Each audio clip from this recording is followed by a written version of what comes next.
خواتین و حضرات، جس موضوع پر مجھے اظہار خیال کرنے کے لیے کہا گیا ہے، یہ ہمارے دین کا وہ موضوع ہے کہ جس کا تعلق اخلاص کے ساتھ ہے۔ آپ نے اگر کبھی کسی عالم دین سے سنا ہو کہ کوئی عمل اخلاص کے بغیر قابل قبول نہیں ہے، تو اس کا مطلب یہی ہے کہ ہماری نیتیں خالص ہو جائیں۔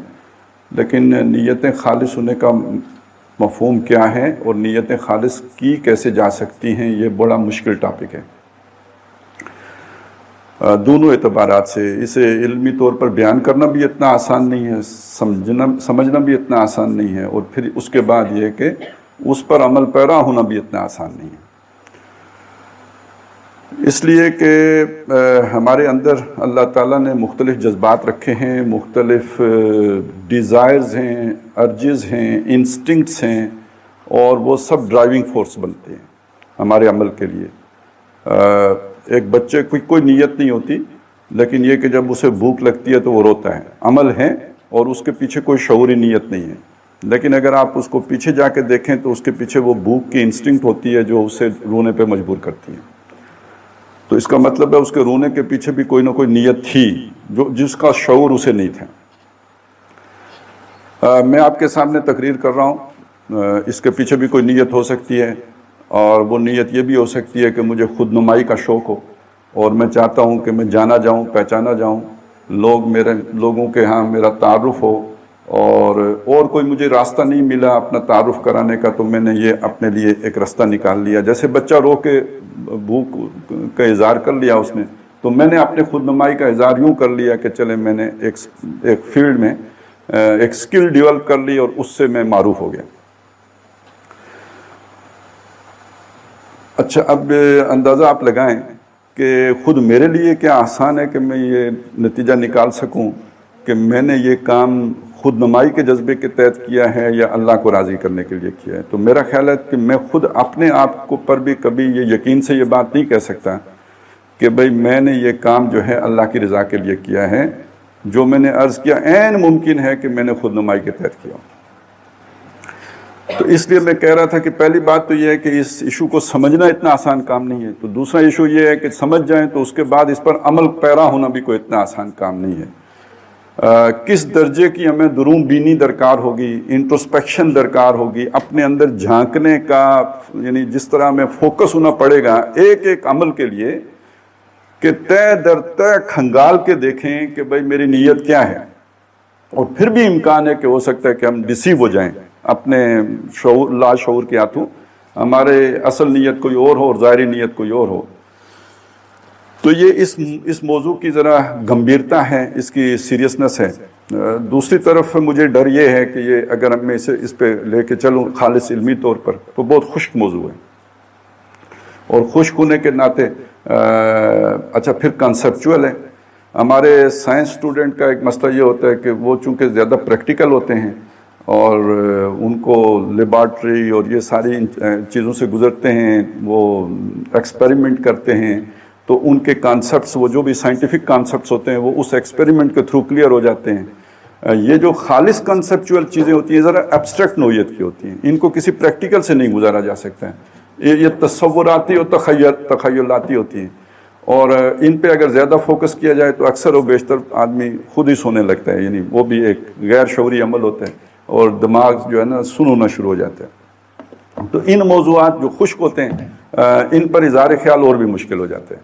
لیکن چونکہ اعلان یہی کیا گیا ہے، مجھے اچھا نہیں لگتا کہ جو موضوع چنا گیا ہے میں اس سے ہٹ کر کسی چیز پہ بات کروں۔ موضوعی پہ مجھے بات کرنی چاہیے، تو بس میں آپ سے چاہوں گا کہ ذرا آپ فوکس رہیں گے تو میں بھی کوشش کروں گا کہ یہ چیز آپ کے سامنے رکھوں۔ سب سے پہلی بات یہ سمجھ لیجئے کہ آخرت میں کسی بھی عمل کا، جیسے ابھی اعلان میں بتائی گئی تھی بات، عمل کے اندر وزن پیدا کرنے والی شے نیت ہوگی۔ جذبہ محرکہ کیا تھا، یعنی جس چیز نے آپ کو تحریک دی ہے وہ کام کرے گی۔ موٹیویٹنگ فورس کیا تھی، آپ کو فورس کیا آپ نے وہ کام کیا، اس کو نیت کہتے ہیں، اور سارا وزن اس عمل پر نیت لگے گی۔ بدلے کا دن ہے تو اسے ایک فکر ہے، یوم تبلی السرائر، جس دن وہ چھپی چیزیں ہوتے ہیں نا، سر چھپی ہوئی چیز. اسرار آپ نے سنا ہوگا جس کا مطلب ہوتا ہے راز. سر کائنات کا لفظ، کائنات کا راز. تو سریر وہ چیزیں جو اسرار، جو چھپی ہوئی چیزیں ہیں یا سرائر ہیں، ان کو کھولا جائے گا. اللہ تعالیٰ کو سامنے لے نظر کو دکھتا ہے، تو چھپی ہوئی شیئر ہے جو کسی کو دکھتی نہیں. قیامت کو جو چیز اللہ لے کے باہر آئیں گے وہ چھپی ہوئی شے ہے، نیت ہے کہ آپ کا اصل ارادہ کیا تھا. ایک تو یہ آپ کے سامنے چیز رہنی چاہیے. اسی طرح وَحُصِّلَ مَا فِي الصُّدُورِ، یہ الفاظ بھی آپ نے یہ آخری پارے کی جو صورتیں اس میں آتے ہیں. حاصل کر لیا جائے، حُصِّلَ حاصل کر لیا جائے گا. مَا فِي الصُّدُور جو سینوں میں ہے. دیکھیں عمل تو آپ کے یعنی ہاتھ پاؤں سے ہوگا نا، یا زبان سے یا آنکھوں سے، یہ عمل ہے.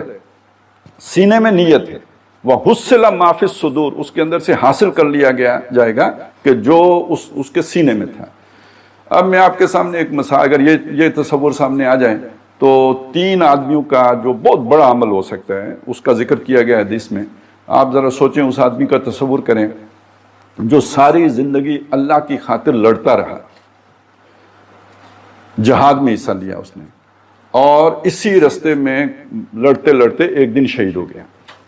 ہمارے دینی اعمال کے اعتبار سے جو اسے کہتے ہیں نا، جو ہائیسٹ ورچو ہے، جو سب سے بڑی نیکی ہے، وہ اللہ کی راہ میں گردن کٹانا ہے. یعنی اس سے بڑی نیکی کوئی بھی نہیں ہے کہ ایک بندہ اللہ کی راہ میں قتل ہو جائے. یہ سمم بونم کا ایک تصور ہے. جو سب سے بڑی نیکی ہوتی ہے وہ یہ ہے ہمارے دین کے اندر کہ کسی شخص نے اللہ کی راہ میں اپنی گردن کٹا دی. ظاہر ہے سب سے قیمتی چیز جان ہوتی ہے، تو وہ دے دی، تو اس سے بڑی بات کوئی نہیں ہے. ایک یہ ایسا شخص ہوگا جس نے گردن کٹوائی ہوگی اپنی. دوسرا شخص وہ ہوگا کہ جس نے مال و دولت اللہ کی راہ میں خرچ کیا ہوگا، سخی ہوگا، بہت بڑا سخی ہوگا. تیسرا آدمی وہ ہوگا کہ جس نے علم پھیلایا ہوگا، وہ ہماری طرح اس نے تقریریں بہت کی ہوں گی، لوگوں تک اللہ کی باتیں پہنچائی ہوں گی. یہ 3 لوگ ہوں گے. یہ ان کو اللہ تعالیٰ بلائے گا، سامنے کھڑا کرے گا، اور ان کے آگے اپنے احسانات گنوائے گا کہ میں نے تمہیں آنکھیں دی، ہاتھ دیے، پاؤں دیے، یہ دیا، وہ دیا، اور یہ سارے احسانات گر کے اس کے بعد ان سے کہے گا تم نے میرے دین کے لیے کیا کام کیا، میرے لیے تم نے کیا خدمات سے انجام دی، جبکہ میں نے تمہیں یہ کچھ جو ہے نا وہ تم پر برسایا، نعمتوں کا جو ہے نا وہ میں بارش برسائی. وہ اپنی اپنی جگہ پہ جو بھی ان کے یہ اعمال تھے یہ بتائیں گے. عالم کہے گا میں نے ساری زندگی تیرے علم پھیلایا، لوگوں کو دین سکھایا، کریا بستی بستی، گاؤں گاؤں، گھر گھر جا کے لوگوں کو سمجھایا کہ یہ دین ہے، تو میں نے تو یہ کام کیا ہے. اللہ تعالیٰ فرمائیں گے کذبتا، تو نے جھوٹ بولا ہے. کیا مطلب؟ اس نے یہ کام نہیں کیا تھا؟ نہیں کیا تھا. تو پھر کیوں اللہ نے فرمایا جھوٹ بولا؟ وجہ بتائی. تو نے یہ کام اس لیے کیا کہ دنیا میں میری مشہوری ہو. فقد قیلا، وہ کہا جا چکا، دنیا میں تیرے نام کا ڈنکا بج چکا. لوگ مشہور کر چکے یہ بات کہ یہ بہت بڑا عالم ہے، بڑا اسکالر ہے، بڑی یہ علامہ ہے، بلا ہے، یہ ہو چکا ہے. فرشتوں کو حکم ہوگا کہ اس کو پاؤں سے پکڑ کر منہ کے بل گھسیٹ کے دوزخ میں ڈال دو. یہی انجام جو ہے وہ سخی کا ہوگا کہ مال خرچ کیا تھا لیکن شہرت کے لیے کیا تھا، کہ دنیا میں ڈھنڈورا پٹ جائے کہ بہت اللہ دینے والا ہے اور سخی ہے اور انداتا ہے. وہ ہو چکا، ایوارڈ مل چکے، حسن کارکردگی کا تمغہ گلے میں پڑ چکا. اب ادھر دوزخ میں جاؤ. جو شہید ہوگا اس کے ساتھ بھی یہی معاملہ ہوگا کہ تو نے یہ کام اس لیے کیا کہ یہ کہا جائے بڑا بہادر ہے، بڑا قوی ہے، تو وہ تو ہو چکا. اب یہاں تمہارا انجام دوزخ ہے. یعنی اس سے بڑے اعمال کوئی نہیں ہو سکتے کہ جو کوئی آدمی انجام دے سکتا ہے، لیکن اس کے پیچھے نیت میں اگر یہ کھوٹ تھا تو اس کھوٹ کا نتیجہ پھر اس صورت میں نکلے گا کہ وہ سارے اعمال صفر ہو جائیں گے. یہ تو آیا حدیث میں. قرآن مجید میں کم از کم 3 مقامات ہیں جس میں اس تصور کو واضح کیا گیا ہے ذرا دوسرے انداز میں. مثلا سورہ نور میں آیا کہ والذین کفروا اعمالہم کسراب، وہ لوگ جنہوں نے کفر کیا. اب یہ کفر کی وضاحت بعد میں ہو جائے گی، چونکہ ہم سمجھتے ہیں کہ کافر تو صرف وہ ہوتا ہے کہ جو کلمہ نہ پڑھے، یا یہ کہ کہیں کافروں کے گھر میں پیدا ہو. لیکن حقیقی کفر یہ ہے کہ آپ کی اگر موٹیویٹنگ فورس ایمان نہیں ہے تو پھر جو بھی آپ عمل کر رہے ہیں اس کے پیچھے کوئی وہ نیت ہوگی کہ جو اللہ کو راضی کرنے والی نہیں، کوئی اور نیت ہوگی. تو جب کوئی اور نیت ہوگی تو حقیقت کے اعتبار سے وہ کفر ہے. دنیا میں فتویٰ نہیں لگے گا، دنیا میں لگ بھی نہیں سکتا، کیونکہ یہاں کسی کی نیتوں کا ہمیں کیا پتہ ہے، کسی کے موٹیو کا ہمیں نہیں پتہ. لیکن یہ فتویٰ جا کے آخرت میں جسے نیتوں کا پتہ ہے وہ لگائے گا. تو والذین کفروا اعمالهم کسراب، ان کے جتنے بھی اعمال ہوں گے وہ سراب ثابت ہوں گے. سراب کیا چیز ہے؟ کہ آدمی کو نظر آتا ہے پانی ہے، کہیں دور آپ کہیں کھو جائیں، کسی صحرا میں ہوں، پیاسے ہوں، پیاس سے مرے جا رہے ہوں، ادھر آپ کو پانی نظر آئے، آپ کتنے بے قرار ہو کے اس کے پاس جائیں گے، لیکن وہاں پہنچیں تو پانی نہ ہو تو کتنی بڑی محرومی ہے، کتنا بڑا احساس ہوگا کہ بھئی یہ تو ساری کوشش ہی فضول ہو گئی. یہ بتایا کہ وہ سراب کی مانند ہوں گے. یحسبہ الظمآن ماء، جس کو پیاسا سمجھتا ہے کہ یہ پانی ہے، فلما جاءہ، جب وہ اس کے پاس پہنچتا ہے، لم یجدہ شیئا، اسے کوئی شے نہیں ملتی. اب اس کو لے کے آئے ہیں کہ یہ بندہ جو اتنے بڑے بڑے اعمال کر کے آئے گا، پہنچے گا جب آخرت میں، فوجد اللہ عندہ، تو وہاں پائے گا اپنے پاس اللہ کو، اور وہ اس سے لے گا حساب. واللہ سریع الحساب، اور اللہ حساب بہت جلدی چکتا کر دیتا ہے، دیر لگاتا ہی نہیں، یوں فوراً پتہ لگ جاتا ہے. یعنی اس کے وہ سارے اعمال سراب ثابت ہوں گے، ان کے اندر کوئی وزن نہیں ہوگا. جیسے یہ 3 اشخاص کا واقعہ میں نے آپ کو سنا دیا، کتنے بڑے بڑے اعمال ہیں لیکن اندر سے نکلا کچھ بھی نہیں، وہ پھوک ثابت ہوئے، وزن کوئی بھی نہیں تھا ان کے اندر. کیوں نہیں تھا؟ نیت ٹھیک نہیں تھی. اسی طرح سورہ فرقان، سورہ نور کے ساتھ جڑی ہوئی دوسری سورت ہے سورہ فرقان، اس میں آیا وَقَدِمْنَا إِلَىٰ مَا عَمِلُوا مِنْ عَمَلٍ، ہم قدم بڑھائیں گے ان کے اعمال کی طرف جو انہوں نے بڑے بڑے اعمال کیے ہوں گے. اب اس میں جو وہ نقشہ ہے نا، الفاظ ہیں لیکن اس میں ایک سامنے آتا ہے. وہ جیسے آپ نے اگر کسی کو وہ جو فٹ بال میں کک لگاتے ہوئے دیکھو نا، فاؤل ہونے کے بعد جب وہ فری کک لگتی ہے تو 2-4 قدم لے کے تو وہ کک لگاتا ہے زور سے، تو بالکل وہ انداز ہے. وَقَدِمْنَا، ہم قدم بڑھائیں گے، إِلَىٰ مَا عَمِلُوا، ان کے اعمال کی طرف، مِنْ عَمَلٍ، جو بڑے بڑے عمل انہوں نے کیے ہوں گے. فَجَعَلْنَاهُ هَبَاءً مَنْثُورًا، تو ان کو ہم راکھ اڑا کے منتشر کر دیں گے، راکھ بنا دیں گے، ان اعمال کے اندر کوئی وزن نہیں ہوگا. وجہ کیا ہے؟ یہ نیت کی وجہ ہوگی. تو میں نے پہلے تو آپ کے سامنے یہ چیز رکھ دی کہ یہ کوئی اتنا سوکھا موضوع نہیں ہے، اوکھا ہے. دوسری بات آپ کو یہ سمجھا دی کہ اس کی اہمیت یہ ہے کہ ہماری ساری محنت غلط نیت کی وجہ سے اکارت ہو سکتی ہے، پوری زندگی کی محنت اکارت ہو سکتی ہے. اور وہ بڑی اس کی پرفیکٹ مثال ہے وہ جو 3 اشخاص کی میں نے آپ کو دی ہے، وہ پوری زندگی کے ان کا عمل ہے، ساری زندگی اس پر کار بند رہے ہیں، لیکن یہ کہ آخرت میں نتیجہ اس کا 0 نکلا ہے. اس کا یہ مطلب وہ کوئی ایک نماز کا مسئلہ نہیں ہے، کسی ایک روزے کا مسئلہ نہیں ہے، یا کسی ایک تقریر کا مسئلہ نہیں ہے، یہ پوری زندگی کا مسئلہ ہے. اب آئیں اس چیز کی طرف کہ یہ تو چلے ایک ہمارے سامنے منفی پہلو، سلبی پہلو آ گیا، تو مثبت طور پہ نیت ہونی کیا چاہیے؟ تو اس کو قرآن مجید نے سورہ بقرہ آیت نمبر 177 میں بیان کیا. پس منظر اس کا یہ ہے کہ بڑا مشہور واقعہ ہے کہ جب نبی صلی اللہ علیہ وسلم مدینہ تشریف لائے ہیں تو آپ بیت المقدس کی طرف 16-17 مہینے رخ کر کے نمازیں پڑھتے رہے. اسے ہم اسی لیے قبلہ اول کہتے ہیں کہ حضور صلی اللہ علیہ وسلم نے مدینہ آ کے پہلے ادھر اس رخ پر نمازیں پڑھی، اس لیے کہ پرانے نبی ادھر ہی رخ کر کے نمازیں پڑھتے رہے. اس کے بعد اللہ تعالیٰ نے دوران نماز حکم دیا کہ اب آپ اپنا چہرہ جو ہے اس قبلے کی طرف پھیر لیں کہ جو آپ کو پسند ہے. قَدْ نَرَا تَقَلُّبَ وَجْهِكَ فِي السَّمَاءِ فَلَنُوَلِّيَنَّكَ قِبْلَةً تَرْضَاهَا.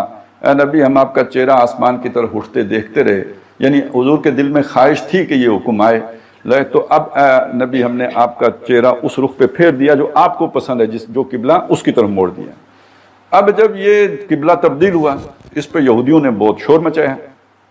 انہوں نے کہا یہ کیسے نبی ہیں جن کو یہی نہیں پتا تھا کہ ہمارا قبلہ کون سا ہے؟ نبی کو تو ہر شے معلوم ہونی چاہیے، تو اگر ان کا قبلہ وہ تھا تو انہیں پہلے ہی ادھر آتے ہی پہلے دن سے ہی اسی رخ پہ نمازیں پڑھنی چاہیے تھیں. دوسرا انہوں نے یہ کہا کہ یہ تو ان کی نمازیں ہی جو 17 مہینے کی نمازیں یہ تو ساری خراب ہو گئیں، ان کا قبلہ ہی غلط تھا، اگر اصل قبلہ ان کا یہ تھا تو یہ تو ساری نمازیں قبول ہی نہیں ہوں گی. یہ انہوں نے شور اٹھا دیا. ظاہر ہے جو سادہ لوگ تھے ان باتوں میں پریشان ہو گئے کہ بھئی اگر نماز تو ایمان کا خاصہ ہے، تو اگر نماز ہی نہیں قبول ہوئی تو پھر کیا ہوگا؟ چلیں جو زندہ ہیں توبہ کریں گے، نمازیں لوٹائیں گے، کچھ ہوگا، جو اس دوران مر گئے ان کا کیا بنے گا؟ تو مطلب کچھ اس طرح کے سوالات کھڑے ہو گئے. اب اس کا جواب ہے جو اللہ تعالیٰ دے رہے ہیں. پہلے تو ان لوگوں کو کہا یہ بے وقوف ہیں. سَيَقُولُ السُّفَهَاءُ مِنَ النَّاسِ مَا وَلَّاهُمْ عَنْ قِبْلَتِهِمُ الَّتِي كَانُوا عَلَيْهَا. جو لوگوں میں سے بے وقوف ہیں وہ یہ بات کہیں گے کہ کس چیز نے انہیں اس قبلے سے پھیر دیا جس پر کہ یہ پہلے تھے. تو بے وقوف کہا، کیوں کہا؟ بے وقوف ہم کب کسی کو کہتے ہیں؟ جب کسی کو کوئی بات سمجھ میں نہ آ رہی ہو، ہم کہتے ہیں تو بالکل بے وقوف ہے. الو بھی کہتے ہیں، الو کا پٹھا بھی کہتے ہیں. تو یہ اصل میں یہ ساری اسی کے قریب قریب باتیں ہو گئیں کہ وہ ہم ریئیکٹ کر رہے ہوتے ہیں اس چیز پہ جب کسی کو کوئی چیز سمجھ نہیں آتی ہے. تو اللہ نے کہا، تو یہ اللہ نے یعنی انہیں بیوقوف کس بنیاد پہ کہا؟ اسی بنیاد پر کہا کہ یہ پورا تصور ان کا صحیح نہیں ہے، انہوں نے چیزوں کو اوپر سے دیکھا ہے، گہرائی سے نہیں دیکھا ہے، اس لیے کہ آپ بے وقوف ہیں. اور آگے جا کر پھر اسے سمجھایا کہ دیکھو نیکی جو ہے صرف یہی نہیں ہے کہ تم اپنے چہرے مشرق یا مغرب کی طرف پھیر لو. لیس البر ان تولوا وجوہکم، وجہ چہرہ، وجوہ اس کی جمع. تو نیکی یہ نہیں ہے کہ تمہارے چہرے مشرق کو پھرے ہوئے ہوں یا مغرب کو پھرے ہوں. نیکی کا یہ ظاہر ہے، اس سے نیکی کی رسم بنتی ہے، اس سے نیکی کا ایک ظاہری ڈھانچہ بنتا ہے. وہ ڈسپلن کے لیے وہ بھی ضروری ہے، اس کی اہمیت ہے، اس کی اہمیت سے انکار نہیں ہے، لیکن اس کو کل سمجھ لینا یہ بے وقوفی ہے، یہ سمجھداری نہیں ہے. اور اگر یہ جو میں نے آپ کے سامنے رکھا کہ اتنے بڑے بڑے اعمال اکارت ہو گئے، تو جس بندے کے سامنے یہ سارا تصور ہو، وہ ظاہر کو کب نیکی کا، وہ تو بڑے سے بڑا عمل کر کے تو خوف میں رہے گا کہ پتہ نہیں قبول بھی ہوگا کہ نہیں ہوگا، میری نیت بھی صحیح ہوئی تھی یا نہیں ہوئی تھی. لہٰذا جو لوگ اس ظاہر پر فوکس ہو جاتے ہیں وہ بے وقوف ہیں. اصل سمجھداری کی بات یہ ہے کہ یہ سمجھ لیا جائے کہ نیکی اس کی وَلَٰكِنَّ الْبِرَّ مَنْ آمَنَ بِاللَّهِ وَالْيَوْمِ الْآخِرِ وَالْمَلَائِكَةِ وَالْكِتَابِ وَالنَّبِيِّينَ. نیکی اس کی ہے جو ایمان لایا اللہ پر، اس کی ہے جو آخرت پر ایمان لایا، اس کی ہے جو کتابوں پر ایمان لایا، اس کی ہے جو نبیوں پر ایمان لایا، جو فرشتوں پر ایمان لایا، اس کی نیکی. اب دیکھیے پھر سوچیں، جب بھی نیکی کا لفظ آپ کے ذہن میں آئے گا، آپ کے ذہن میں کوئی نہ کوئی عمل آئے گا. وہ نماز کا عمل ہو، روزے کا عمل ہو، جہاد کا عمل ہو، علم کا عمل، کوئی عمل آئے گا. یہاں نیکی کی بات شروع کی، جب سمجھایا اللہ نے کہ نیکی کس کی ہے، تو سب سے پہلے ایمان کو لے کے آئے. تو ایمان اصل میں وہ جذبہ محرکہ بنتا ہے جو کسی بھی عمل کے لیے انسان کو آمادہ کرتا ہے. اللہ پر ایمان کا مطلب کیا ہے کہ جو عمل بھی آپ کریں اللہ کو راضی کرنے کے لیے، اللہ کو خوش کرنے کے لیے کریں. اس کی میں ایک مثال آپ کو دے دیتا ہوں، قرآن مجید سے دیتا ہوں. چونکہ ایک مثال آئی ہے نا سخی کی، تو ایک ویسے ہی کچھ لوگوں کی مثال ہے. سورۃ الدہر ہے، اس میں بتایا کہ جو لوگ جنت میں جائیں گے وہ کیسے لوگ ہوں گے. یوفون بالنذر ویخافون یوما کان شرہ مستطیرا. اللہ سے ڈرتے ہوں گے اور یوفون بالنذر، اپنی جو منتیں ہیں وہ پوری کرتے ہوں گے. اس دن سے ڈرتے ہوں گے کہ جس کا شر پھیل جائے گا، جس کی یعنی جو پریشانی کا دن ہوگا وہ پریشانی ہر ایک کو لپیٹ میں لے لے گی. اس میں آگے جا کے آتا ہے کہ وہ اللہ کی راہ میں اپنے مال خرچ کریں گے. وَيُطْعِمُونَ الطَّعَامَ عَلَىٰ حُبِّهِ مِسْكِينًا وَيَتِيمًا وَأَسِيرًا. مال خرچ کرتے ہیں، اپنا کھانا کھلاتے ہیں، یتیم کو، مسکین کو، قیدی کو کھانا کھلاتے ہیں. اور کیا کہتے ہیں؟ انما نطعمکم لوجہ اللہ، ہم تمہیں یہ کھلا رہے ہیں اللہ کی رضا کے لیے کھلا رہے ہیں، اللہ کو خوش کرنے کے لیے کھلا رہے ہیں. لا نرید منکم جزاء ولا شکورا، ہم ارادہ نہیں رکھتے تم سے کسی بدلے کا، شکریہ کے دو بولوں کا بھی. یہ ہوتی ہے جی اللہ کی رضا. یعنی آپ اگر ایمان ہے تو جو کام کریں گے اللہ کو راضی کرنے کے لیے کریں گے. اچھا چیک کیسے ہو سکتا ہے کہ میں اللہ کی رضا کے لیے کر رہا ہوں یا نہیں کر رہا ہوں؟ بڑا آسان ہو جائے گا. یہاں پہنچ کے میں نے کسی کو کھانا کھلایا ہے، اس کے بعد اس نے مجھے لفٹ ہی نہیں کرائی، تو مجھے اگر غصہ آیا تو اس کا مطلب یہ ہے کہ میں نے کھانا کسی اپریسیشن کے لیے کھلایا تھا. اس کے بعد اگر مجھے تپ چڑھی تو پھر اس کا مطلب یہ ہے کہ میں یہ چاہ رہا تھا کہ یہ میں نے اس کا مجھے یہ بدلہ دے، کم از کم مسکراہٹ کے ساتھ دے. چلیں یہ نہیں کر سکتا تو شکریہ کے دو بولوں کے ساتھ دے. وہ نہیں کر سکتا تو کوئی اس کی باڈی لینگویج سے پتہ لگے کہ بھائی جو میں نے اس پر احسان کیا اس کے اثرات مجھے نظر آ رہے ہوں. وہ نہیں نظر آئے تو مجھے تب چڑھ گئی، تو اس کا مطلب ہے میں نے اللہ کو راضی کرنے کے لیے وہ کھانا اسے نہیں کھلایا تھا. اس سے کچھ میرا مطالبہ تھا، کوئی ڈیمانڈ تھی، کوئی میرے ذہن کے نیچے کہیں تحت الشعور میں کوئی اور سوچ تھی. تو وہ جو میرا ری ایکشن ہے وہ بتائے گا کہ بھائی میں نے یہ کس موٹیو کے تحت کیا تھا. تو اگر اللہ کے لیے کیا تھا تو مجھے اس سے کیا غرض ہے کہ وہ میرا شکریہ ادا کرتا ہے یا نہیں کرتا ہے؟ مجھے اس سے کیا غرض ہے کہ وہ اس کے بعد میری خوبی بیان کرتا ہے یا میری خامی بیان کرتا ہے؟ مجھے پھر اس سے بے پرواہ ہو جانا چاہیے. اگر اس اپریسیشن سے میری ڈیٹیچمنٹ ہے تو اس کا مطلب ہے وہ کام میں نے اللہ کے لیے کیا تھا، اور اگر میں اس کا متمنی ہوں اور اس کو میں چاہتا ہوں کہ مجھے اپریشیٹ کیا جائے، اس کا مطلب یہ ہے کہ میں نے وہ کام اللہ کے لیے نہیں کیا تھا۔ اسی کو ذرا اور بھی کھول لیں، یعنی چلیں اپریسیشن کا مسئلہ آیا تو ہم کتنے کام ہوتے ہیں کہ جو عوام کی خواہشات کے لیے کر رہے ہوتے ہیں، لوگوں کو اچھا لگے گا، لوگ جو ہے نا کہیں گے یہ ٹھیک ہے۔ تو میں عرض کر دوں کہ کم از کم کسی دیندار آدمی کے لیے یہ بات کبھی بھی سامنے آنی ہی نہیں چاہیے کہ لوگ کیا کہیں گے، اسے یہ دیکھنا چاہیے کہ اللہ کیا کہے گا۔ یہ اس ایمان کا تقاضا ہے۔ اگر یوں سوچ بن گئی ہے، یہ آپ کا ایٹیچیوڈ ہو گیا ہے، بیہیویئر تو بعد میں بنے، یہ ایٹیچیوڈ ہے، یوں آپ کی سوچ چلتی ہے، تو اس کا مطلب یہ ہے کہ وہ ایمان باللہ کا تقاضا پورا ہو گیا۔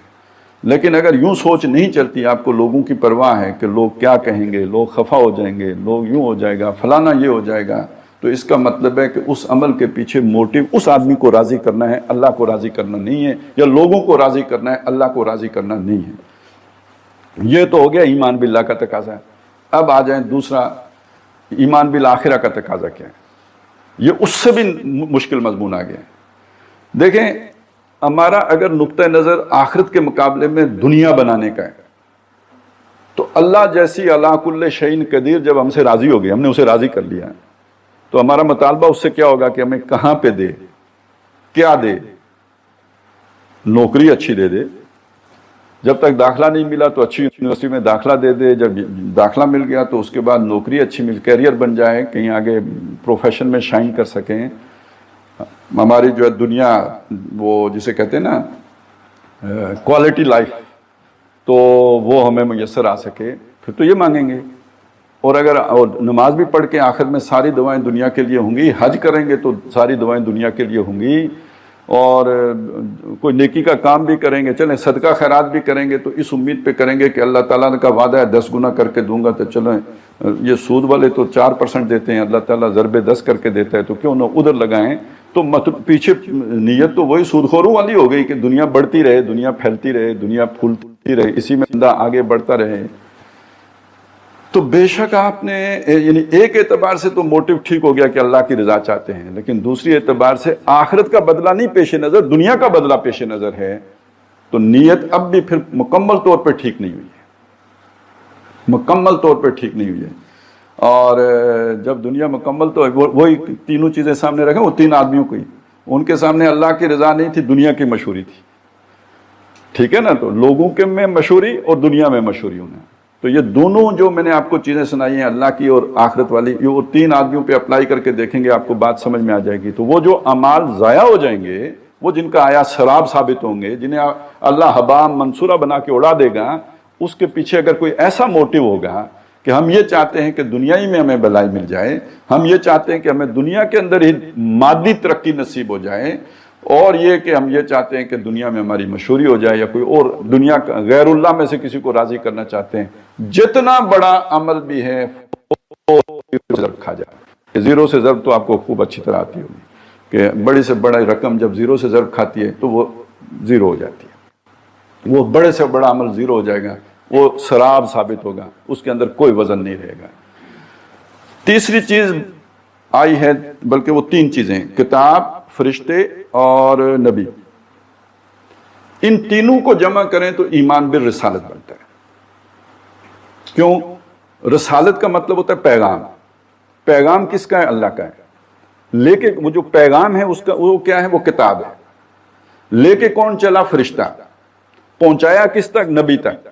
تو تینوں مل کے ایمان بالرسالت بن گیا۔ یہ ایک ایمان بالرسالت کی 3 کڑیاں ہیں، پیغام یعنی کتاب، وہ جو لے کے چلا مسنجر نمبر 1 وہ فرشتہ، اور جو انسانوں میں سے مسنجر اللہ نے پکڑا وہ نبی، یہ تینوں مل کے بن گیا ایمان بالرسالت۔ اس کا کیا تعلق ہے؟ یہ بڑا دلچسپ تعلق ہے اس نیکی کی بحث کے ساتھ یا نیت کے ساتھ۔ یہ ہے کہ جی دیکھیں، یہ جو نیکی کا جذبہ اللہ نے ہر انسان کے اندر رکھا ہے، یہ جذبہ ہے، اور ہر جذبہ اندھا بہرا ہوتا ہے، ہر جذبہ اندھا، اس کی آنکھیں نہیں ہوتی، اس کے لیے اللہ نے عقل دی ہے کہ یہ جذبہ جب آپ کو موٹیویٹ کرے تو آپ نے ذرا، یعنی سٹیئرنگ ہے، یہ بریک ہے، دونوں کام کرتی ہے عقل، کہ صحیح رخ پہ رکھنا ہے اور سپیڈ مینٹین رکھنی ہے. یہ نہ ہو کہ جناب اسی زور میں، جذبے کے زور میں کہیں آپ ایکسیڈنٹ کر بیٹھیں. تو کوئی بھی جذبہ انسان کو جب موٹیویشن دیتا ہے تو وہ اندھی بہری موٹیویشن ہوتی ہے، اس کو کنٹرول کرنے کے لیے عقل ہوتی ہے. شریعت کا کام یہ، یعنی نبی کا کام یہ ہے کہ آپ کو وہ گائیڈ لائن دے دے، وہ رستہ دے دے کہ جس کے اوپر آپ نے چلنا ہوتا ہے. نہ اس سے دائیں جائیں نہ بائیں جائیں، اس کے اوپر رہیں. اب دیکھیے موٹیویٹنگ فورس اصلاً کیا ہے؟ اللہ کی رضا. نمبر 2 کیا ہے؟ آخرت کی جزا. یہ یہاں تک تو ہو گیا ٹھیک، لیکن ان دونوں جو ہے نا جو موٹیوز ہیں یہ بھی آپ کو ڈی ٹریک کر سکتے ہیں. مثالیں موجود ہیں تاریخ میں. جو حضرت مسیح علیہ السلام کے ماننے والے تھے، عیسائی جنہیں ہم کہتے ہیں، وہ اپنے آپ کو نصارہ کہتے ہیں یا کہتے تھے، اب شاید وہ نہیں کہتے، پہلے نصارہ کہلاتے تھے. وہ اللہ کو راضی کرنا چاہتے تھے اور زیادہ ہی راضی کرنا چاہتے تھے. تو انہوں نے ایک فیصلہ خود سے کر دیا کہ ہم شادی نہیں کریں گے، کیونکہ اس کے بعد جو ہے نا وہ زندگی مطلب خجل خواری بہت ہو جاتی ہے. تو ہم بالکل فوکس ہو کے اللہ تعالیٰ کی اطاعت کریں گے اور اس دندے میں پڑیں گے. یہیں سے ساری خرابیاں پیدا ہوتی ہیں. تو اللہ تعالیٰ نے یہ ان کے اس جذبے کا ذکر کیا ہے. یعنی سورہ حدید ہے، 27ویں پارے کی آخری صورت ہے. وَرَهْبَانِيَّةً ابْتَدَعُوهَا، رہبانیت کی ابتدا بدعت انہوں نے خود ڈالی. مَا كَتَبْنَاهَا عَلَيْهِمْ، ہم نے ان پر فرض نہیں کی تھی. یعنی اللہ نے جو چارٹر آف ڈیمانڈ دیا تھا اس میں یہ چیز نہیں تھی، انہوں نے خود اپنے اوپر اضافی طور پر اپنے اوپر طاری کر لی اسی شوق میں. وَرَهْبَانِيَّةً ابْتَدَعُوهَا مَا كَتَبْنَاهَا عَلَيْهِمْ إِلَّا ابْتِغَاءَ رِضْوَانِ اللَّهِ، یہ انہوں نے اللہ کی رضا جوئی حاصل کرنے کے لیے کیا تھا. نیت خراب نہیں تھی، نیت بالکل ٹھیک تھی، اچھی نیت تھی ان کی. اللہ کو راضی کرنا چاہتے تاکہ اللہ زیادہ راضی ہو جائے، اس کے لیے کیا تھا انہوں نے. فَمَا رَعَوْهَا حَقَّ رِعَایَتِهَا، تو اس کی حق ادا نہیں کر سکے جتنا جیسا کہ اس کا حق ادا کرنے کی ضرورت تھی. کیوں؟ ایک مشکل کام اپنے ذمہ لے دیا تھا، وہ ہو نہیں سکتا تھا. تو اللہ تعالیٰ دین میں نبیوں کے ذریعے سے ہمیشہ اتنا کام بتاتا ہے جو انسان کے بس میں ہو. جب انسان کو اس اندھے بہرے جذبے سے کوئی کام کرے گا تو وہ اس سے اپنے پر بوجھ لاد لے گا جو اس سے پورا ہی نہیں ہوگا. یہ اب آپ، اور یہ پھر اتنی بڑی برائی بن گئی کہ نبی صلی اللہ علیہ وسلم کو بتانا پڑا لا رہبانیت فی الاسلام، کے اسلام میں کوئی رہبانیت نہیں. بڑی شدت سے آپ نے اس کو روکا. تو معلوم ہوا کہ نیک جذبے سے بھی انسان ڈی ٹریک ہو جاتا ہے، نیک نیتی کے ساتھ بھی غلط رخ پہ چل پڑتا ہے. اسے بیلنس کون رکھے گا؟ اسے سیدھی راہ پہ کون رکھے گا؟ یہ ہے اصل میں رسالت کا کام، کہ آپ نے یہ طے کر لینا ہے کہ ان حدود و قیود سے میں نے باہر نہیں نکلنا ہے جو محمد اللہ نے دی صلی اللہ علیہ وسلم. یعنی حضور صلی اللہ علیہ وسلم سے زیادہ نیک بننے کی کوشش نہیں کی. اس شخص نے حضور سے زیادہ نیک بننے کی کوشش کی، یہ گمراہ ہو گئے. اب دیکھیے نا، ہمارے ہاں جو لوگ خودکش دھماکے کرتے ہیں اس کے پیچھے سوچ کیا ہوتی ہے؟ اللہ کو راضی کرنا چاہتے ہیں. جنت میں تو وہ بہت بڑی کامیابیاں حاصل کرنا چاہتے ہیں. تو وہ دونوں چیزیں ٹھیک، دونوں والی. لیکن خرابی کہاں پیدا ہو جاتی ہے کہ جب وہ دین کو اپنے لیے رہنما بنائے بغیر اپنے ہی جذبے کے تحت ایک فیصلہ کر لیتے ہیں تو ایک فیصلہ ہو جاتا ہے. یہ ہمیں تو بھگت رہے ہیں، تو یہ بات ہمیں شاید رہبانیت سے زیادہ بہتر طور پر اس کے ذریعے سے ہمیں سمجھ میں آ جائے. تو جذبہ جو بھی ہو وہ اندھا بہرا ہوتا ہے، اسے صحیح رخ دینے کے لیے شریعت آتی ہے. یہ جو ہم کہتے ہیں اہدنا الصراط المستقیم، اللہ میں سیدھی راہ دکھا، یہ سیدھی راہ دکھانے کے لیے نبی آتے ہیں. یہ نبی کا رول ہوتا ہے. بلکہ اس حوالے سے بھی 3 آدمیوں کا میں آپ کو واقعہ سنا دوں. چلیں، وہ ایکسپیریمنٹ کا میں موقع تو نہیں ہے، لیکن یہ ایک ہمارے سامنے اسے ذرا کسی نہ کسی درجے میں صورت دے دے گا کہ نبی صلی اللہ علیہ وسلم کے گھر آپ کی ازواج مطہرات میں سے کسی کے پاس 3 آدمی آئے کہ تحقیق کریں کہ حضور عمل کیا کرتے ہیں. یعنی ایک عمل تو وہ ہے نا جو نظر آتا ہے، مسجد میں آتے ہیں، نماز پڑھتے ہیں، یعنی اور بھی وہ بھی زیادہ نیک بننا چاہتے تھے، تو کچھ اور بھی ہم عمل کریں تو حضور کے اعمال کا پتہ کر کے وہ عمل ہم کریں گے. تو جو زوجہ محترمہ سے پوچھا، انہوں نے جو بتایا تھا یہ ان کے تصور سے وہ کم تھا. جو یہ سوچ کے آئے تھے نا ایک اتنا عمل ہوگا، وہ ان کے اس یعنی آئیڈیل سے کافی نیچے انہیں محسوس ہوا. پھر انہوں نے اپنے آپ کو تسلی دی کہ یہ تو اللہ کے نبی ہیں، معصوم عن الخطا ہیں، ان سے تو گناہ ہوتا ہی نہیں. یہ تو اللہ تعالیٰ نے ویسے بھی ان کے اگلے پچھلے سب معاف کر دیا ہے، ان کے لیے تو اتنا بھی بہت ہے، ہم گناہ گار لوگ ہیں، ہمیں بہت زیادہ کرنا پڑے گا، وہی زیادہ نیک بننا پڑے گا۔ یہ اب سوچ ان کے اندر آ گئی۔ ایک صاحب نے کہا کہ اب میں ساری رات کھڑے ہو کے نماز پڑھا کروں گا، رات کو سوؤں گا نہیں، پوری رات نماز پڑھوں گا۔ دوسرے نے یہ کہا کہ میں ساری زندگی دن کا روزہ رکھا کروں گا، کوئی دن قضا نہیں کروں گا، ہر روز روزہ رکھوں گا۔ تیسرے نے وہی رہبانیت والی بات کی کہ میں شادی گھر گرستی کی زندگی نہیں بسر کروں گا، مجرد رہوں گا، اسی طرح رہوں گا، صرف اللہ کے لیے اپنے آپ کو خالص رکھوں گا۔ جب نبی صلی اللہ علیہ وسلم گھر تشریف لائے تو گھر والوں سے پتہ چلا کہ ایسے نیک لوگ آئے تھے اور یہ فیصلہ کر کے گئے ہیں، آپ کو بڑا غصہ ہے، آپ نے بلایا ان تینوں کو۔ جب وہ پیش ہو گئے تو آپ نے فرمایا کہ تم نے یہ باتیں کی ہیں؟ انہوں نے کہا جی ہم نے یہ باتیں کی ہیں۔ تو حضور نے فرمایا دیکھو میں تم میں سب سے زیادہ متقی ہوں، اور یعنی مجھ سے بڑا متقی کوئی نہیں ہو سکتا۔ وہی بات آپ نے، میں تم میں سب سے بڑا متقی ہوں، پرہیزگار ہوں، اللہ کی عبادت کرنے والا ہوں، لیکن میں رات کو سوتا بھی ہوں اور عبادت بھی کرتا ہوں، اور میں روزہ بھی رکھتا ہوں اور افطار سے بھی رہتا ہوں، کبھی روزے سے ہوتا ہوں کبھی روزہ نہیں ہوتے ہیں۔ اور شادیاں تو نبی صلی اللہ علیہ وسلم نے کئی کی تھی، 11 شادیاں ہیں آپ کی۔ یہ چیز بلکہ انہیں ڈانٹ بھی پکائی ہے کہ میں سب سے زیادہ متقی ہوں۔ اس کا مطلب یہ ہے کہ جو حضور سے زیادہ متقی بننے کی کوشش کرے گا اس کا وہ عمل بھی قبول نہیں کیا جائے گا، وہ کتنا ہی بڑا عمل کیوں نہ ہو، یا کہ بہت بڑے فتنے میں پڑ جائے گا۔ اب آپ کو سمجھ آ گئی نا کہ نیکی کی بحث کا ایمان سے کیا تعلق ہے۔ اگر ایمان حقیقی ہے تو ساری موٹیویٹنگ فورس نیکی کے لیے اس ایمان سے نکلے گی، اور اگر ایمان نہیں ہے تو نیکی کے عمل کے بھی پیچھے کوئی شیطانی سوچ ہوگی، کوئی مادہ کوئی اور انسٹنکٹ ہوگا۔ مطلب دیکھیں ہر انسان کے اندر غلبہ پانے کا ایک جذبہ رکھا گیا ہے، اسے ارج ٹو ڈومینیٹ کہتے ہیں، سائیکالوجی کا مضمون ہے۔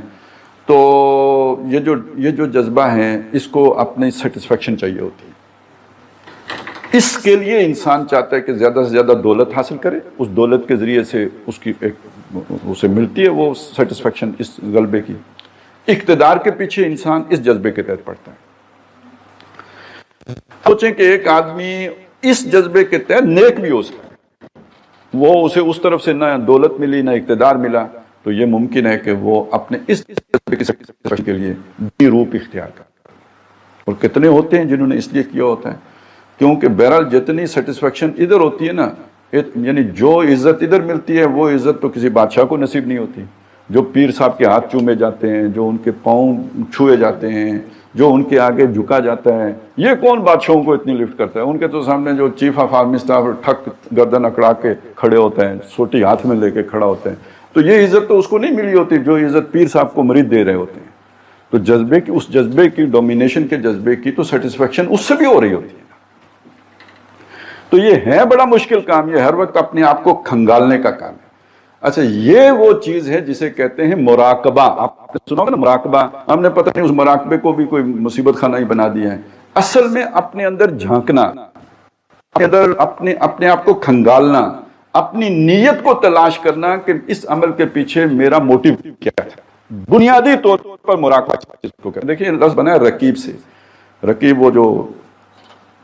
وہ شاعری میں بھی استعمال ہوتا ہے، اور اس کے اندر ایک نگرانی کا پہلو بھی ہے۔ تو اپنی نگرانی کرنا یعنی اپنا دشمن بن کے اپنے اندر جھانکنا، تو یہ وہ چیز ہے کہ جس سے ہمیں وہ سمجھ آئے گی کہ بھئی کتنی آتی ہے، ضروری نہیں کہ پھر بھی، کیونکہ یہ لاشعوری چیزیں ہوتی ہیں ساری۔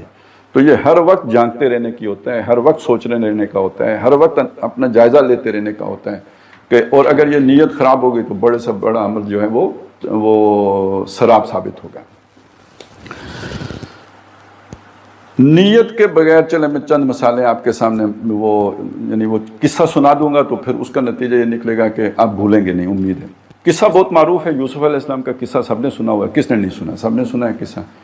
یوسف علیہ السلام تھے، یعقوب علیہ السلام کے بیٹے تھے، یہ شام میں رہتے تھے، اور اللہ تعالیٰ نے منصوبہ یہ بنایا کہ یوسف کو بھیجنا ہے، مصر بھیجنا ہے، کیونکہ یہ اس وقت کی سب سے بڑی یونیورسٹی چیزیں سیکھنے کی مصر میں تھا۔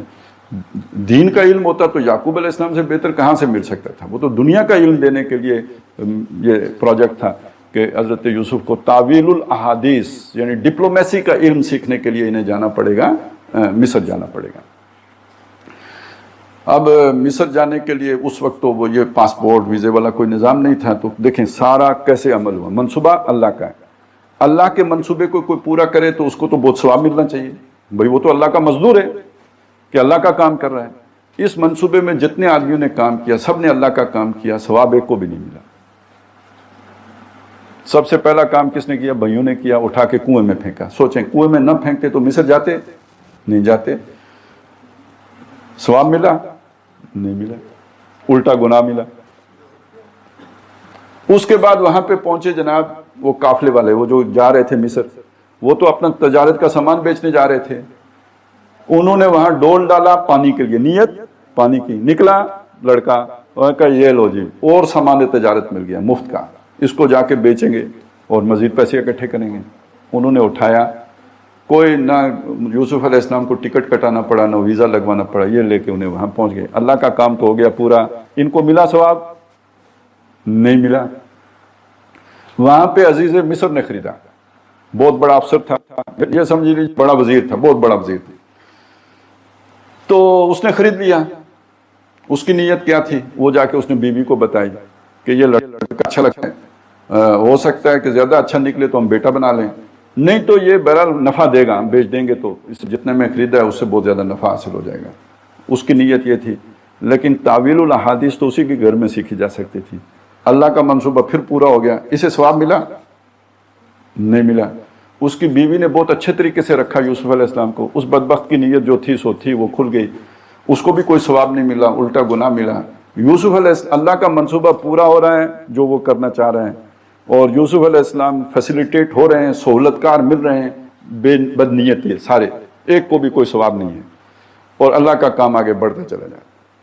نحمده ونستعینه ونستغفره ونؤمن به ونتوکل علیہ ونعوذ باللہ من شرور انفسنا ومن سیئات اعمالنا من يهد الله فلا مضل له ومن يضلله فلا هادي له ونشهد ان لا اله الا الله وحده لا شريك له ونشهد ان محمدا عبده ورسوله ارسله بالهدى ودين الحق ليظهره على الدين كله وكفى بالله شهيدا فصلى الله عليه وسلم تسليما كثيرا كثيرا اما بعد فاعوذ بالله من الشيطان الرجيم بسم الله الرحمن الرحيم الحمد لله رب العالمين الرحمن الرحيم مالك يوم الدين إياك نعبد وإياك نستعين اهدنا الصراط المستقيم صراط الذين أنعمت عليهم غير المغضوب عليهم ولا الضالين آمين صدق الله العظيم رب اشرح لي صدري ويسر لي أمري واحلل عقدة من لساني يفقهوا قولي اللهم ألهمنا رشدنا وأعذنا من شرور أنفسنا اللهم أرنا الحق حقا وارزقنا اتباعه وأرنا الباطل باطلا وارزقنا اجتنابه اللهم وفقنا لما تحب وترضى آمین یا رب العالمین۔ اس سال کا دورہ ترجمہ قرآن اس کا ہم آغاز کر رہے ہیں۔ ابھی میں نے سورہ فاتحہ آپ کے سامنے تلاوت کی ہے، اور اس سے ظاہر ہے کہ ہمارے دورے کا آغاز ہو جائے گا اس کے ترجمے و تشریح سے۔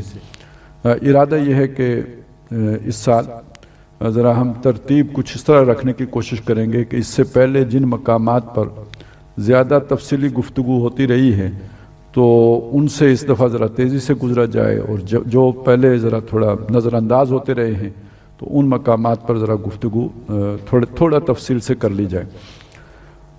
بالعموم یہ ہوتا ہے، اور آپ میں سے اکثر حضرات نے مشاہدہ کیا ہوگا کہ سورہ بقرہ اور سورہ فاتحہ اور سورہ بقرہ کا ابتدائی حصہ اس میں زیادہ وقت لگ جاتا ہے، بلکہ یوں ہوتا ہے کہ وہ اندازہ ہوتا ہی نہیں، جب وہ 2 رکوع ہوتے ہیں تو پتہ لگتا ہے کہ وہ جو ٹائم رکھا ہوا تھا وہ تو پورا ہو گیا ہے۔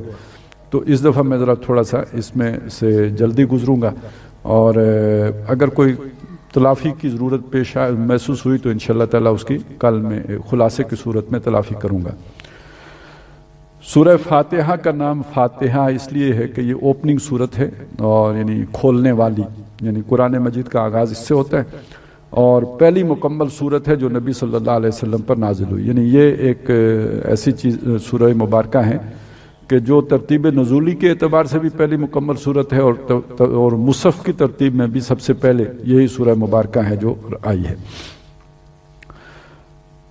اس کے شروع میں ویسے بسم اللہ الرحمن الرحیم آپ نے دیکھا ہوگا ہر سورت کے شروع میں ہے اور سوائے سورہ توبہ کے.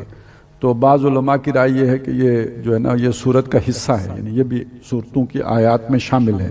اور بعض کی رائے یہ ہے کہ نہیں، بسم اللہ سورت سے پہلے پڑھی جانے کے لیے ایک مسنون عمل ہے اور یہ علیحدہ سے آیت ہے اور یہ کسی سورت کا حصہ نہیں ہے. پہلی جو آیت ہے وہ ہے الحمدللہ رب العالمین. سب تعریفیں اللہ کے لیے ہیں جو پالنے والا ہے سارے جہان کا. یہ سب تعریفیں اللہ کے لیے ہیں، شکر اللہ کے لیے ہے، تعریف اللہ کے لیے ہے، دونوں طرح سے جو ہے وہ معنی کیا گیا ہے. اور یہ اس الحمد کا اور یہ جو خاص طور پہ پہلی جو اس کی آیات ہیں 5 آیات جو ہیں، یہ یوں سمجھ لیجئے کہ ایک سلیم العقل سلیم الفطرت انسان کے سوچ و بچار کا حاصل ہے. اب ظاہر ہے سوچ و بچار کوئی 14 سال کی عمر کا نہیں ہوتا، کوئی جو ہے نا 20-21 سال کی عمر کا نہیں ہوتا، ایک پختہ عمر جسے قرآن مجید نے 40 سال کی عمر کہی ہے.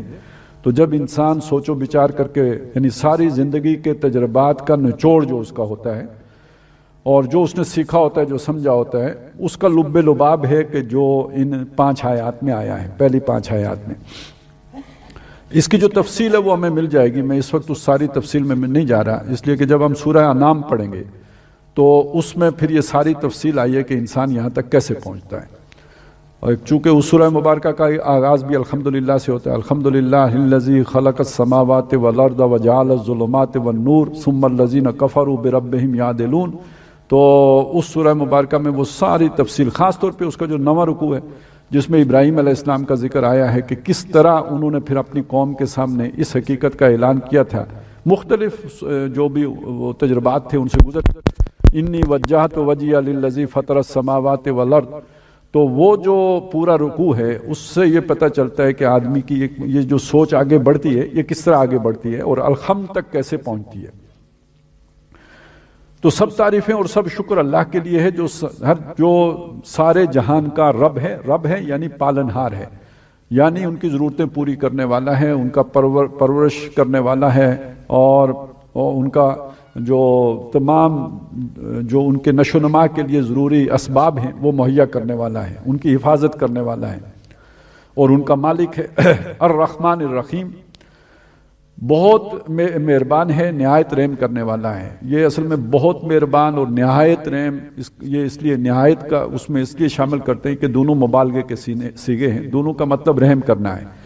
اور رحمت سے ہی رحمان ہے، رحمت ہی سے رحیم ہے. اور دونوں میں یہ اصل میں جب اوزان بدلتے ہیں تو اس سے تھوڑا سا مفہوم میں فرق آتا ہے. یہ جو رحمان کا وزن ہے اس میں شدت ہے، اس میں جو ہے نا وہ زیادتی کا مبالغہ ہے، اس اعتبار سے ہے کہ اللہ تعالیٰ کا جو کی رحمت ہے گویا ٹھاٹھے مارتے سمندر کی مانند ہے. اور رحیم میں اس میں دوام و استمرار کی طرف اشارہ ہے. یعنی انسانی تجربہ یہ ہے کہ آدمی کو کبھی اس پر غصے کی کیفیت طاری ہوتی ہے تو پھر ہمیشہ نہیں رہتی، اتر بھی جاتا ہے غصہ. اور اسی طرح کبھی کسی پر رحم آ جائے تو کوئی زیادہ ہی آ جاتا ہے، لیکن تھوڑی دیر کے بعد پھر بندہ جو ہے نا اس کی سوچ بدل بھی جاتی ہے. تو انسان میں سیمابیت زیادہ ہے.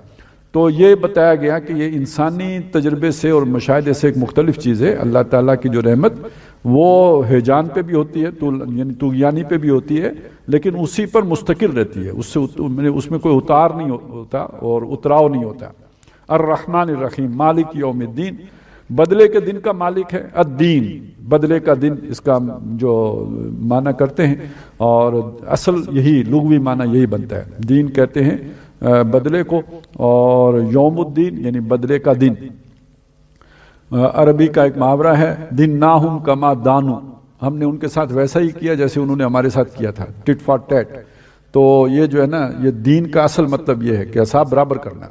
تو وہ یعنی جیسا آپ کرو گے ویسا بدلہ پاؤ گے.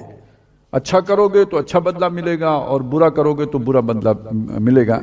اور اس میں جس چیز کی طرف اشارہ ہے کہ بدلے کو جھٹلانے والا کوئی بھی تصور جس سے کہ یہ شے یعنی وہ جو اللہ کا انصاف کا دن ہے اس کی نفی ہوتی ہو تو وہ تصور باطل ہے. اللہ تبارک و تعالی یہ جو بھی اس نے جیسے دنیا کے اصول بنائے ہیں، طبعی قوانین ہیں، تو وہ اپنا پورا پورا حساب لیتے ہیں. آپ اگر چھت سے چھلانگ لگاؤ گے تو ہڈی توڑواؤ گے، اور اگر آگ میں کودو گے تو جلو گے. اور یہ تو کوئی ہوتا ہے ابراہیم کے جس کو نہیں، جو نہیں جلتا.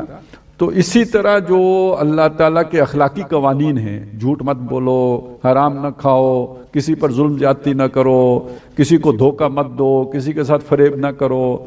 تو یہ جو اللہ تعالیٰ کے اخلاقی احکام ہیں جو دنیا میں آپریٹیو نہیں ہیں، تو آخرت میں پھر ان کے نتائج نکل کے رہیں گے. جو فصل بوئیں گے وہ فصل وہاں پوری کاٹیں گے، اس سے مفر نہیں ہے. اور اس سے مفر کا کوئی بہانہ اگر آپ نے تلاش کر لیا تو در حقیقت بدلے کا انکار کر دیا. یہ ہے جو سمجھنے کی بات ہے.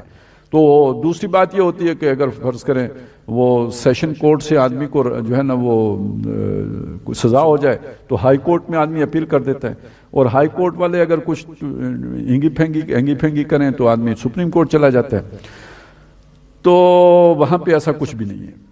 ایک ہی مالک ہے، نیچے سے لے کے اوپر تک ایک ہی کورٹ ہے، اور اس سے اوپر کہیں اپیل کا کوئی حق نہیں ہے. یہ مالک یوم الدین کے اندر یہ سارے معنی شامل ہیں. ان کی وضاحت آگے قرآن مجید میں بار بار آ جائے گی. اس کی یہ جو الفاظ ہیں ان کی، ایاک نعبد و ایاک نستعین، یہ بھی انسانی فطرت ہے کہ جس کو وہ اپنا مالک مان لے، جس کو اپنا رب مان لے، جس کو اپنا محسن مان لے، اور اس کے لیے پھر وہ اپنا سب کچھ نچھاور کرنے کے لیے تیار ہو جاتا ہے. اسی کو پھر پریز کرتا ہے، اسی کی تعریف و توصیف کرتا ہے، اسی کی پھر اطاعت کرتا ہے، دل و جان سے کرتا ہے. وہ اطاعت کرنے میں اسے کوئی امر مانے نہیں ہوتا. جس سے محبت ہو جائے، جس سے عشق ہو جائے، تو اس کی ماننے میں پھر کیا پرابلم ہے. اور یہ آپ دنیا میں بھی دیکھتے ہیں، یہ جو کلٹ وجود میں آتے ہیں اور جو اس طرح کی جو کرزمیٹک پرسنالٹیز ہوتی ہیں، تو ان کے ساتھ پھر جو لوگ جڑ جاتے ہیں وہ ان کے دیوانے ہو جاتے ہیں. تو جو اللہ تک پہنچ گیا، رستے میں رکا نہیں، کسی اور کے زلف گراگیر کا اسیر نہیں ہوا، بلکہ جس کی سوچ اللہ تک پہنچ گئی، تو پھر وہی دیوانگی، وہی وارفتگی، وہی جسے کہتے ہیں نا اپنا آپ نچھاور کرنے کا جو رجحان ہے، وہ اللہ کے لیے ظاہر ہوگا. یہ ہے اصل میں عبادت، یعنی ان کی اللہ کی ہر بات ماننا. اور وہ ماننا بھی کس طرح کہ جیسے ایک شوق سے ماننا، محبت سے ماننا، عقیدت سے ماننا، احترام سے ماننا، وارفتگی کے ساتھ ماننا، یہ ہے عبادت. اور اس کے اندر یہ معنی خود شامل ہے کہ کسی ایک حکم کا بھی انکار کرنا در حقیقت دائرہ عبادت سے نکل جانے کے مترادف ہے. یہ کلی اطاعت ہوتی ہے اور محبت کے جذبے سے سرشار ہو کے ہوتی ہے. اچھا، اسی کے اندر پھر شامل ہے دعا کرنا بھی، اس لیے کہ جو دعا ہے یعنی آپ نے اگر یہ تسلیم کر لیا کہ مجھے جو کچھ بھی عطا ہوا ہے، جو ملا ہے وہ اللہ کی طرف سے ملا ہے، اور وہ عطا کرنے والا ہے، رب العالمین ہے، اور پھر اس کا جو نتیجہ ہے کہ آپ اس کے بندے بن جائیں، اس کے عبادت گزار ہو جائیں، اس کے دیوانے ہو جائیں اور اس کے پرستار ہو جائیں. تو اگر یہ آپ نے اس کا حق پورا کر لیا تو اب آئندہ آپ کو کوئی بھی مسئلہ ہو تو مانگیں گے کس سے؟ تو اس لیے جو ہے نا یہ عبادت کے اندر دعا کو بھی شامل کیا گیا. الدعاء هو العبادہ، نبی صلی اللہ علیہ وسلم نے فرمایا کہ دعا ہی تو اصل عبادت ہے.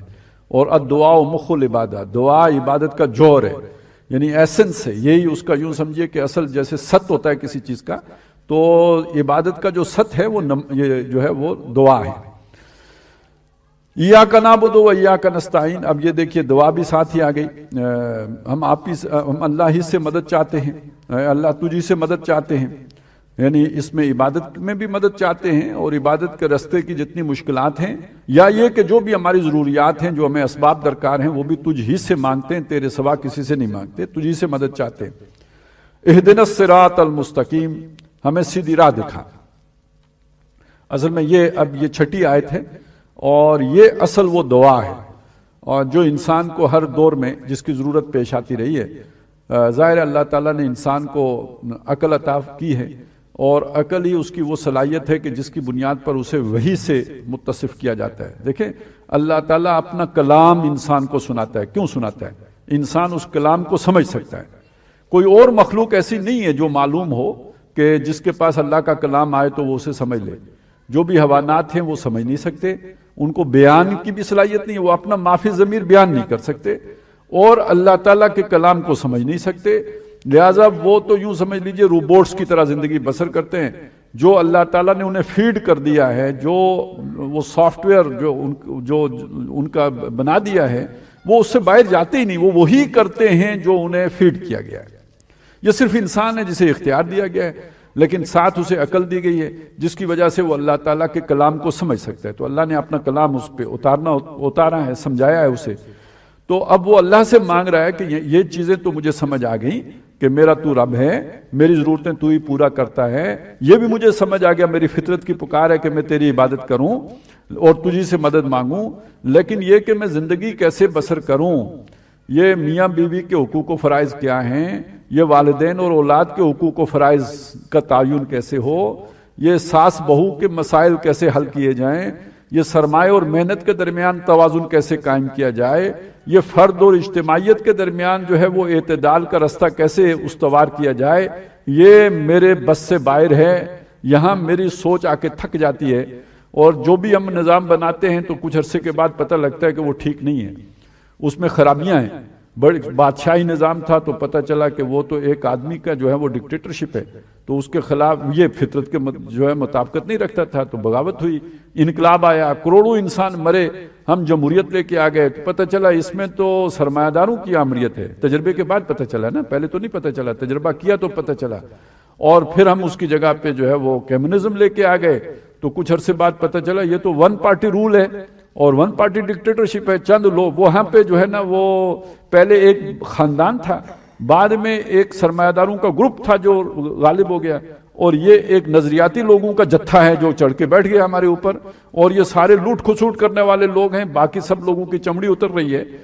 تو یہ تو کچھ تجربے کر کے معلوم ہوتا ہے۔ تو اللہ تو ہمیں سیدھی راہ دکھا تاکہ جو کوئی جس میں ہمیں پھر ٹھوکر نہ لگے، اور یہ کہ یہ نہ ہو کہ غلطی ہو، اس میں اعتدال ہو، اس میں توازن ہو، معتدل رستہ ہو، یہ تو ہی ہمیں دکھا سکتا ہے، ہر انفرادی سطح پر بھی اور اجتماعی سطح پر بھی۔ اہدنا الصراط المستقیم صراط الذین انعمت علیہم، رستہ ان لوگوں کا جن پر تو نے فضل فرمایا، غیر المغضوب علیہم ولا الضالین، جن پر نہ تیرا غصہ ہوا اور نہ وہ گمراہ ہوئے۔ یعنی یہ ایک ہی گروہ ہے، جیسے اب آپ ذہن میں لے کے آئیے انبیاء کا گروہ، تو انبیاء پر اللہ تعالیٰ نے نعمتیں کی ہیں، انعمت علیہم، جن پر تو نے انعام کیا، اولئک الذین انعم اللہ علیہم من النبیین، یہ وہ ہیں جن پر اللہ نے انعام کیا ہے نبیوں میں سے۔ تو نبیوں کے گروہ کو ذہن میں لے آئیں تو ان پر اللہ کا انعام ہوا، ان پر اللہ کا غضب نہیں ہوا، ان پر اللہ تعالیٰ کا غصہ نہیں ہوا، اور وہ گمراہ نہیں ہوئے۔ تو یہ ایک ہی گروہ ہے جس کی تین اوصاف ہیں۔ ایک وصف ان کا یہ ہے کہ وہ ان پر اللہ کا انعام ہوا ہے، اور یہ بھی ان کا وصف ہے کہ وہ گمراہ نہیں ہوئے، اور یہ بھی ان کا وصف ہے کہ ان پر اللہ کا غضب نہیں ہوا ہے۔ یہ ایک ہی گروہ کی صفات ہے۔ البتہ یہ کہ اس کی تفسیر میں مفسرین نے یہ بات لکھی ہے کہ وہ گروہ کون سے ہیں جن پر اللہ کا غضب ہوا۔ اب سوال تو یہ علیحدہ سوال ہے، یہ ذیلی سوال ہے۔ جو دعا ہے وہ اس بات کی نہیں ہے کہ ہمیں یہ دکھا کہ وہ گروہ کون سے ہیں کہ جن پر تیرا غضب ہوا ہے، یا یہ دکھا کہ وہ گروہ کون سے ہیں کہ جن پر جو گمراہ ہو گئے۔